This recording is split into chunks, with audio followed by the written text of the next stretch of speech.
60 वर्ष बयसरे बर साजिले एही चर्चित राजनेता विवाह कले निजर सहयोगी को।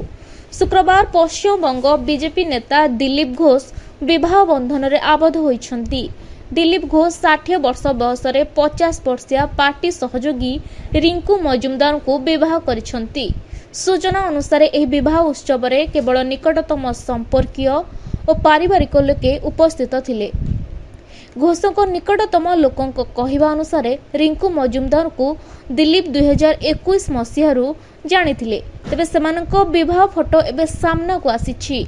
ए विवाह निमंते झियकर पक्षरु प्रस्ताव दिया जाइथिला।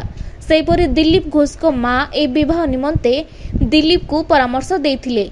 दिलीप घोष को जड़े निकटतम नेता कहते जे घोष और मजुमदार चलित वर्ष एक आईपीएल मैच बेले विवाह करने को निष्पत्ति नहीं।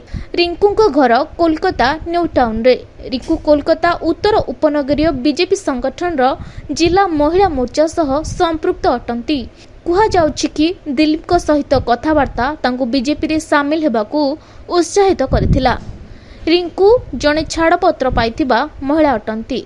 सूचना अनुसार रिंकू पूर्वर छाड़पत्र होईछि एवं तांकर 25 वर्षर पुओटी मध्य अछि। से सल्ट लेक रे आईटी क्षेत्र रे काम करंती। दिलीप घोष को निकटतम लोकों को कहवा अनुसार दिलीप तांको मां को आग्रह जोगु ए विवाह करछंती। दिलीप घोष पश्चिमबंग बीजेपी अध्यक्ष और मेदिनीपुर लोकसभा आसनरू सांसद रहिथिले। तेबे तांकर एही विवाह एबे चर्चार विषय पालटिछि।